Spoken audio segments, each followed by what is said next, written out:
The rod's crossed on the other side of the bank. I walked 80 paces. So that would be multiplied by 10 would give us 800 gallons an hour on that system. The Bishop's rule is ideal if the ground is flat. If the ground is not flat, you do what they call a standing depth count, which is what I'll do now. And just for a matter of interest, you'll see there's more flags here now because I've laid more out to give you an idea of how it's going. You'll see it. I put a post in there, but it's marked out there now. That is one of the potential areas for drilling. The second one is here, which is on this side, just there. That could be my favourite one. As you see, they've already started preparing the stuff for that. Now I'm on this location. I'm going to do the standing depth count in this water. Again, like at home, I'll do the depth count in 5 feet. 5 feet on there, 10 feet on there, 15 feet on there, 20 feet on there, 25, 30 feet on there. Allow for play for error. 35, 40, 45, 50, 55, 50, 51, 52, 53. It's the water at 53. It's the water at 52. Water at 53. So then you put that in your book. It's water at 53. Now we look for the saturation of it. Again, from 53. Now we think of saturation when we're doing this. So we're at 53, 54, 55, 56, 57, 58, 59, 60, 61, 62, 63. It's the water at 63. It's the water at 62. So we've got water to a depth of 62 feet. Now we do the quantity of water within this source of underground river, liable to be able to be picked up by a drill. 1 gallon per minute, 2 gallons per minute, 3 gallons per minute, 4 gallons per minute, 5 gallons per minute, 6 gallons per minute, 7 gallons per minute, 8 gallons per minute, 9 gallons per minute, 10 gallons per minute, 11 gallons per minute, 12 gallons per minute.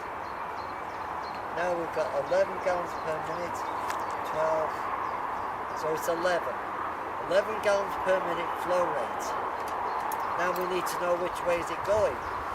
Through all the flags we've got here. Now this is where this comes in useful. To find out which way it's going, if the V-rod goes down, that means the flow is that way. If the V-rod comes up, it means I'm going into the flow. Is that the same with everybody? It is for me, it is for most people. Most people. What you do is you set the V-rod up like that, you wait for it to jerk, and you think of water. There we are. Now I can go. I want to know which way the water's going. Down, set up again, down again, one more, down again. And if we turn this way, what should happen, it should come and hit me towards the face. Hence why my arms are straight out, otherwise it could hurt. Wait for it to pop. There we are. And think of water again, which way is it going? As you'll see, it's twisted. See? And we go further.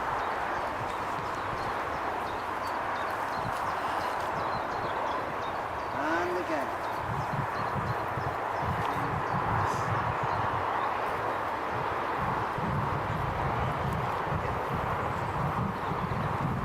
Now, just in case people are a bit worried about that, just to assure them that if I go there I will get no reaction regards water. And I will prove it to you by going out to the source of water now and go that way again. Wait for it to bob again. Now we'll go.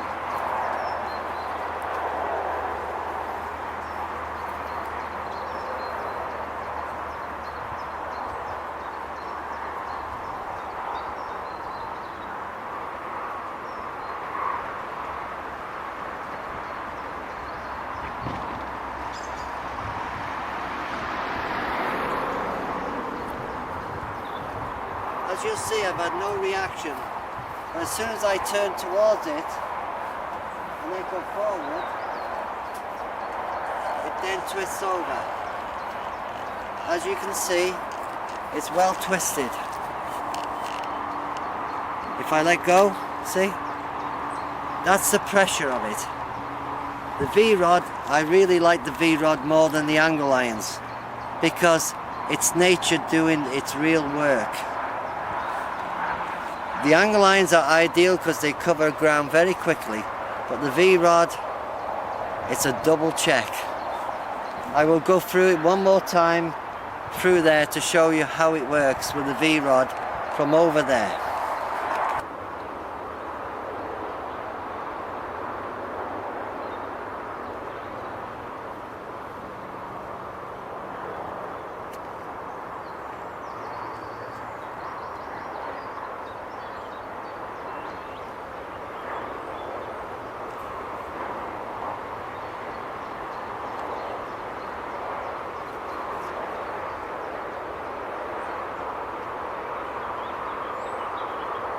That completes that section there.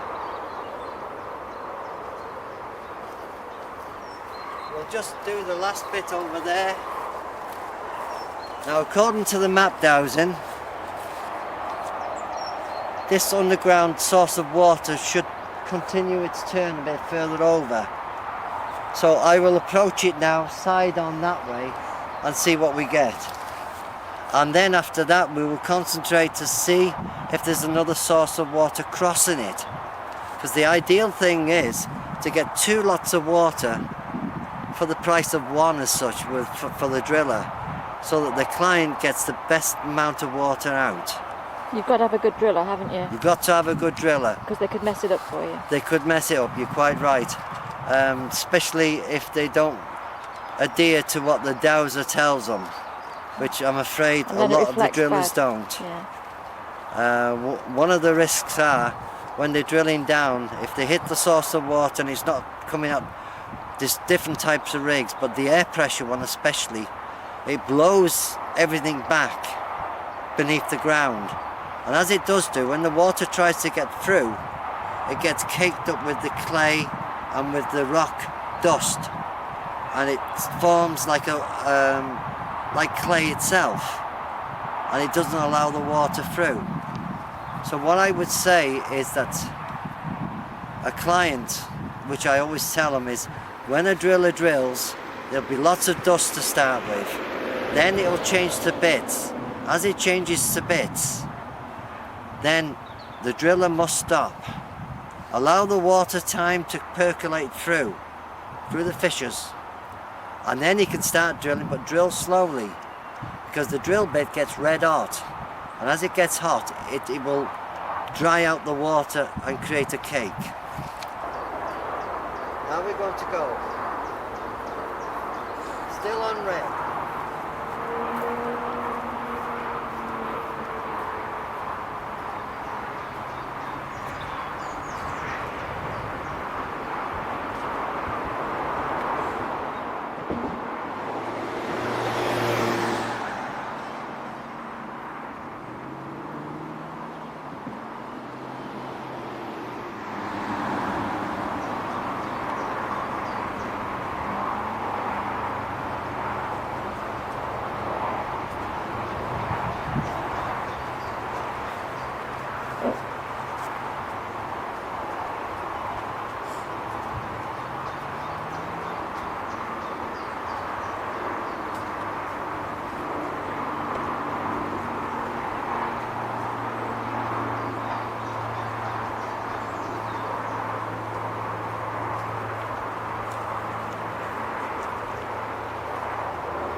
Now, as you see, like it did on the mat dowsing, it is now starting to turn. I'm going to check this whole length now to look for another source of water to complete it. Again, I'm wetting my hands, putting the water down, rubbing them together, checking to make sure I'm positive. Am I positive? Am I negative? So I'm still positive. That means I can still carry on. Now I'm going to walk this to see if there's another source of water crossing it, of sour water. I'll start from the top.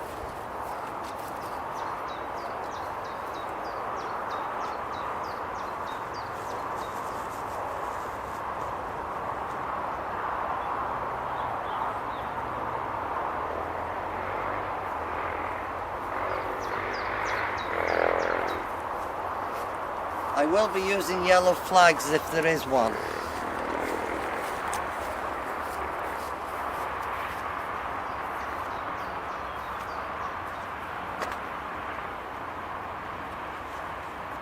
I've got a reaction.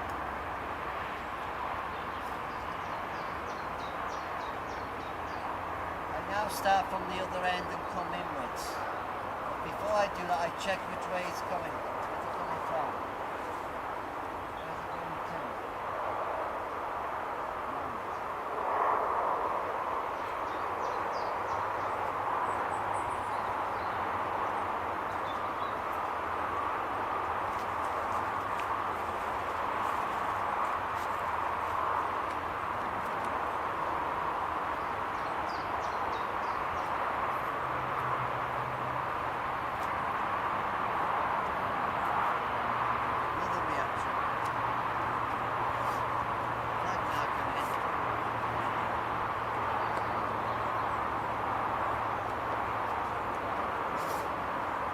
On there for the depth count. I now walk away, check which way it's going, so then I go here. I now walk out again. The rods will cross when I'm far enough away from it to tell me to go back.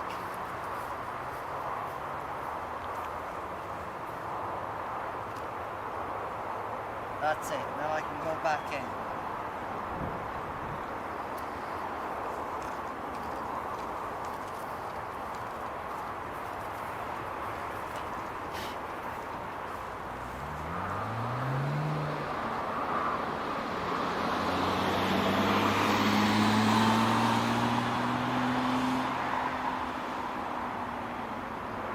Back out again.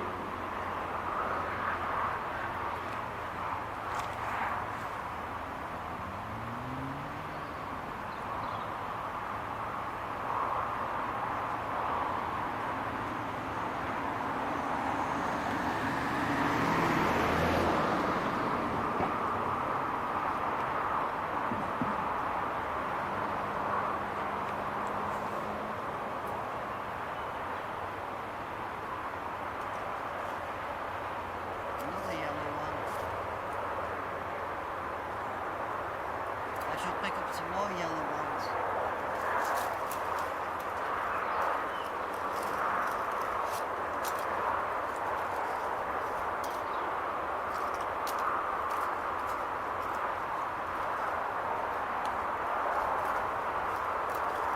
Just for a matter of interest, I know some people will be baffled how I can go across the red flags and get no reaction. The reason for that is twofold. One is I am concentrating now at this moment in time on the second flow and not the first one which we've completed. The other reason is you need to go at them side on, as I've explained, to get a reaction. That one is not quite side on as I'm coming to it, whereas the one in the yellow, I'm coming side on. Hence I get a reaction. Okay. Just thought I'd better explain that to you because some people would wonder. Yeah. I am now going to go across this area to find where it crosses. Am I positive? Am I negative? I can go.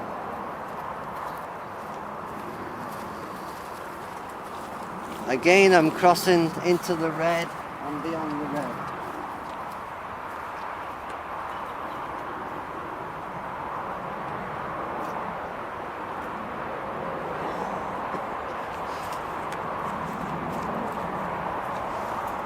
We'll now go on the other side.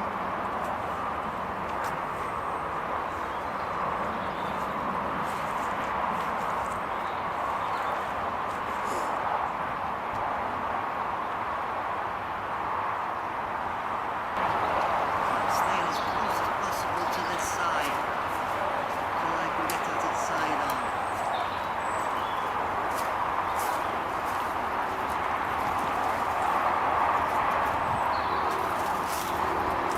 And there we are, we've got it. Flag marker in. Stand here. Again, ask which way is the water coming from. Where's the water going? And it tallies up with the markers already out. As long as we stay within the water source, it's okay. We'll now do the depth count of the water here to see if it tallies with the underground river or not. 5 feet or more, 10 feet or more, 15 feet or more, 20 feet or more. Allow for play for error. 25, 30, 35, 40, 45, 50, 45, 46, 47. Is the water at 46? Is the water at 47? Water at 47. So again, you go to your book, you put it down, and then you start again. You want to know now the saturation of this water. Making sure that you're not in the red one, you're staying in the yellow. That's the lead. 5 feet or more, 10 feet, 15 feet, 20 feet, 25, 30 feet. Allow for play for error. 35, 40, 45, 50, 55, 56, 57. It's the water at 57. It's the water at 56. Right, so at 57 feet there's water here. All you do is you put that down in your book and then you want to know the saturation of this one. We're at 57, saturation, 58, 59, 60, 61, 62, 63, 64, 65. 65, is the water at 65? Water at 64. So the water finishes at 64 feet. Now the quantity of water, this is what we call a standing depth count.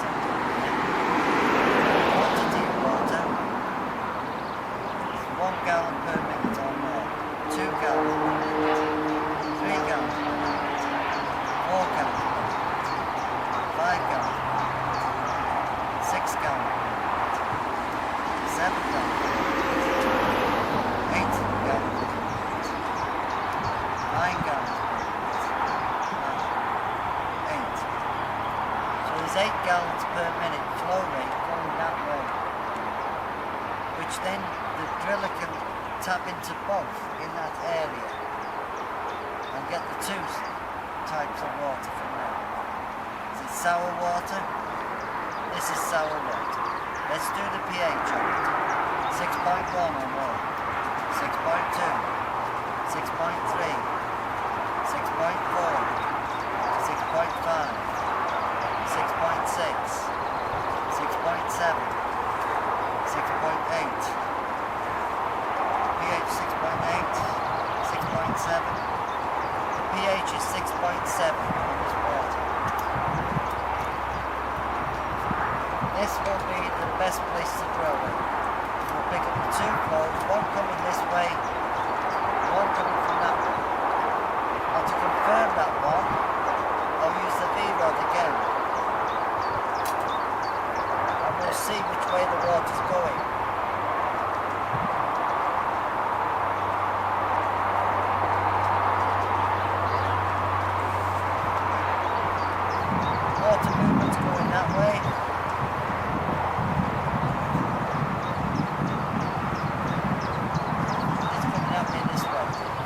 again, I'm just showing you this on close-up for you, just so that you can have some indication of the force of it. It's bobbing. Now I'm thinking of water. I want to know if it's moving towards me. See how it goes. I'll do another one for you, and we'll see where it goes again. Second pace each time. I'll see the twist on that. And see how my hands are tight. Like so. Now watch slowly, and I'll try and do it slowly. See how I twist it and come back again. That's the power of nature.